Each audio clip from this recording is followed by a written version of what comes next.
All right, folks, John Rush here today. My son Richard Rush behind the camera. We're going to do the review of the 2017 Jeep Cherokee. Now, not a lot of changes in 2017 versus 2016, just a few highlights.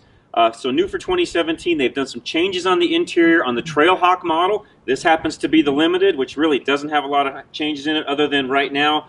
In 2017, all models are including the HID headlamp, so that is new for this year. There's also 2 new Overland packages, and you will see Overland throughout the entire 2017 model year, just not the tail end like last year, which is the tail end of 2016. You saw the Overland model. So let's just get into it. We'll take a walk around. Now, we've said this before, and Cherokee is one of those vehicles that I've just noticed from people as you get around the vehicle. Some people either love the look, kind of the shark nose look to it, if you would, or some people hate it. Frankly, it's growing on me. I actually don't mind the look at all. I like it. It's actually real aerodynamic. It's a quiet interior. That part of it I also like. A few things about the Cherokee that I want to mention. So the Limited comes standard with the 18-inch wheels.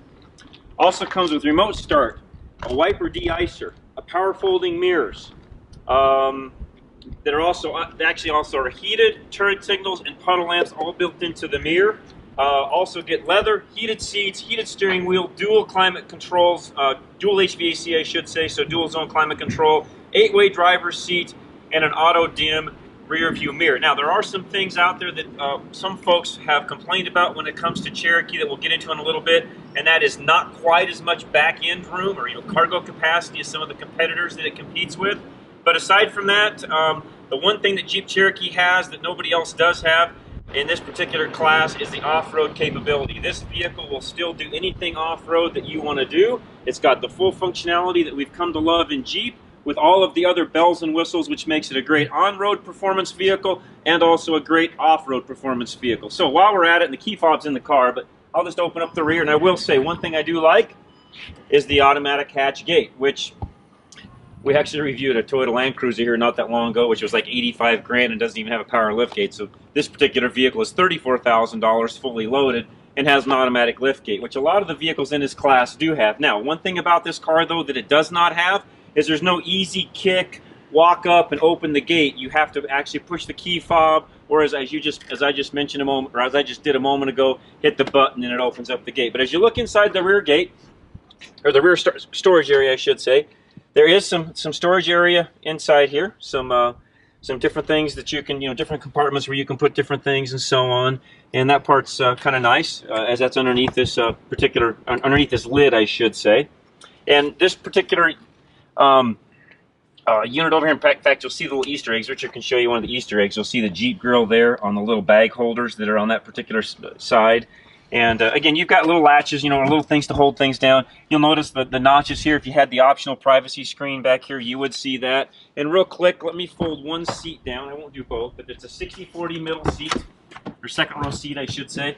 And you'll notice really flat. So if you want to load a lot of cargo in here and fold both of these down, you've got plenty of room to do that, and that does increase the cargo capacity.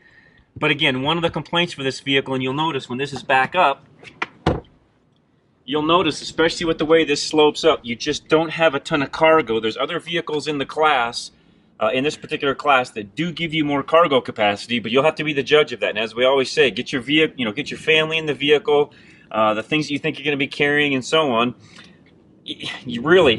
That's what you have to do to determine, is there enough capacity for you? You really have to use the vehicle. Now, the one plus side about Cherokee is there's enough of these around in the rental markets where even in past years, if you didn't find a current model year, this configuration hasn't changed. You could actually rent this vehicle for a short time, use it a little bit, and see if it meets your needs. That's one advantage this vehicle has, is there's a lot of them out there running around. So with that, let me hop into this second seat. In fact, Richard can just come around this side, and I'll just hop in. Now, this was a vehicle that I actually considered purchasing for my wife a few years back. We ended up doing a Grand Cherokee instead of the small Cherokee, and I will tell you why right here. This is the reason why.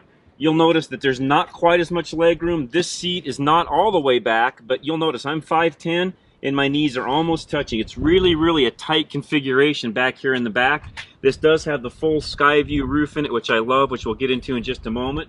But there's just not quite as much room in the back seat as you'll find in a full-size Cherokee. You do have your vents back here and a power port, and it does have a folding, kind of an armrest center console, cup holders here. Not a lot of room in the door panels for extra things, maybe a bottle of water, that's going to be about it. The biggest reason too that we didn't pick this is, again, my wife and I, you know, our kids are all grown and gone and all that. We've got a gazillion grandkids, and putting car seats back here and having the kids in this particular row with car seats, you can just tell this is really a tight configuration for this particular seating. So again, one of those things, if you're somebody that's got car seats or you're a grandparent, you're going to have car seats in the car. That's one of those things to really pay attention to and determine if this second row seating will accommodate all of your needs. Let's jump into the front seat. All right, folks, now I'm in the front seat, again, 2017 Jeep Cherokee. And again, the vehicle that I actually considered purchasing several years ago. We started with a 2015 Jeep Grand Cherokee for my wife, just bought a new 2017 Jeep Grand Cherokee Summit, which that review is actually in our list of reviews. You can go find it on the sidebar and look at it. But you'll notice here in the front seat, you know, compared to a Grand Cherokee, it's a narrower, shorter vehicle, which it's designed to be. So you'll notice not as much storage capacity in the center console, although I'll tell you, it does have a nice size center console, but it's not as big as what you'll find in its big brother, the Grand Cherokee. Power port, USB port. Here's a little place for your phone here, although it's not a great place to put your phone because when you do, it kind of just falls out. So I don't really know what this little slot, frankly, is designed for because it doesn't do much. I always find myself either sticking my phone in this slot here or laying it sideways. And again, there's just not a lot of places in this car to put things other than this lid up here, which is kind of a cool thing. You can actually put things up inside of here if you so desire, which works out fine. But it's not a real handy place to put your phone and things along those lines. It's more be for, like, you know, sunglasses, things along those lines, but it does have a sunglass holder up here as well. So this was kind of a cool feature. In fact, I wish they did this on Grand Cherokee. They may not be able to the way the dash is configured, but I like the fact that it's got this storage compartment. But frankly, in this car, that's needed because as you'll see in the way the center stack is laid out, there's really no other place to store a lot of things. You do have your another USB port here, an auxiliary port, and another 12-volt outlet. Your dual climate controls are here, and then it's this car, and we'll talk about this as we go for the drive in just a moment, has the start-stop technology, which helps out the fuel economy just a little bit.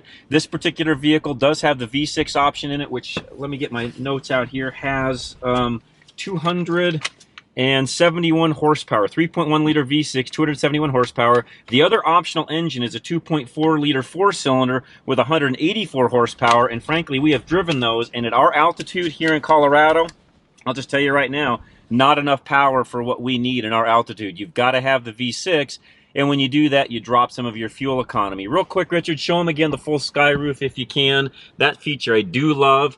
It just opens the interior of the vehicle up, and if it's too hot, you can close it up. If you want a little heat, you open it up. But it's really a great added feature. So with that, let's take a drive in the shouldn't say all new, but in the new 2017 Jeep Cherokee. All right, folks, getting ready to take the drive now.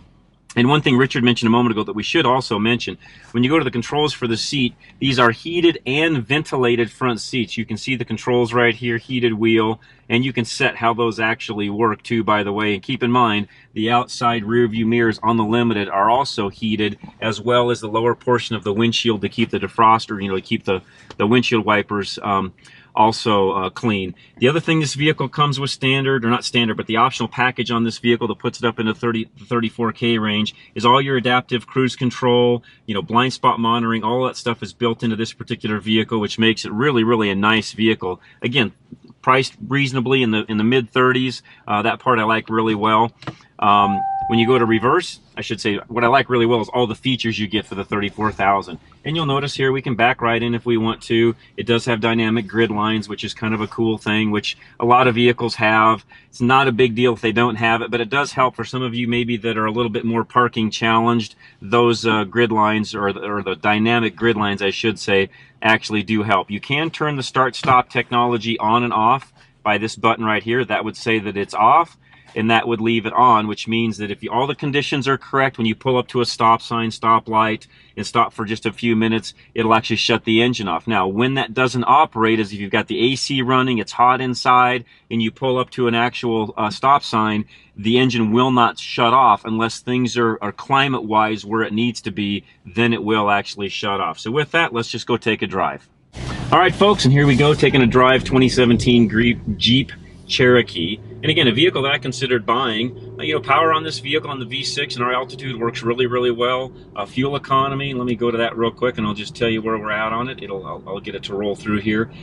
We are averaging 26.4 miles to the gallon in this particular vehicle. Now, one of the things about this vehicle, and I didn't mention it, and I don't see any other reviewers actually talking about this either, but one of the cons for me, and partly why for my wife we did the larger Grand Cherokee, is the fuel tank capacity. So this fuel tank on this car, your range is what I'm getting at, isn't going to be as far as it would be on its big brother, the Grand Cherokee. And for us, there was enough of a difference in that where if you're going to take a longer trip and you want a little bit more range, you're going to have to step up and get a larger fuel tank, because that's one of the things in this vehicle that you just don't get. Right now, just for an example, we're sitting just a little under a quarter of a tank and we've only got a 55-mile range left. So this vehicle all in all is going to have somewhere around a 250-mile range, I would say. I did the math on it when we were looking at buying it, and I don't have those numbers in front of me, but you can look that up. The data's there, and figuring out your fuel economy and the size of the gas tank, you can do it that way. But what do I think of the vehicle? It's a nice vehicle. It works well in its segment. I really don't have any negatives to talk about it, other than in some cases its look. Some people really love the look of the vehicle, and I'll tell you, there's other people that absolutely can't stand the looks of this vehicle. And some of it has to do with the trim package, the color, the wheels. You get in the Trailhawk version that's got the red tow hooks and such. That actually works a little bit better as far as looks wise. It puts it up a little bit higher. There's actually 3 different transfer case modes on this particular vehicle that you get depending upon the option package that you choose. And again, very, very capable off-road vehicle. That is the one plus to this. And again, you can get this in the Trailhawk model that literally will go anywhere you want to go, and that's what Jeep is known for. Richard, do you have any comments that you want to make about the vehicle?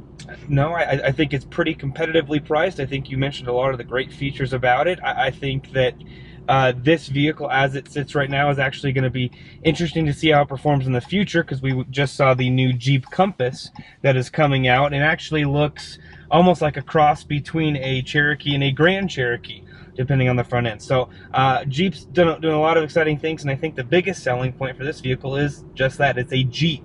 You can take this car off-road and do just about any pretty much average trail, especially here in Colorado, that any other vehicle may actually need some aftermarket accessories to do. So we're personal fans of it, and I really enjoy this vehicle. Yeah, and Richard just said it all. For example, if you compare this vehicle in its segment, for example, it competes with the RAV4. Well, off-road capability, no offense, RAV4, but it's not going to go a third of the places or a quarter of the places that this vehicle is going to go. This vehicle, literally put it in 4-low and go anywhere you want to go, and all the controls are right down here in the center stack to control that. So again, that's one of those great things that this vehicle is capable of doing. And one of the things we didn't talk much about, but I really do love on the FCA brand vehicles, is the great big 8.4-inch, I want to say, touchscreen. Really, really nice. I've got that in my own Ram truck. It's in our other Grand Cherokee. I just love the way it's laid out. It's easy to navigate. Anybody can step into the vehicle and know exactly what to do. Phone pairing is a cinch. It's just a very, very intuitive system. So, FCA, Chrysler, Jeep, you guys have done a great job on that end of things, and I'm glad you're continuing to use that.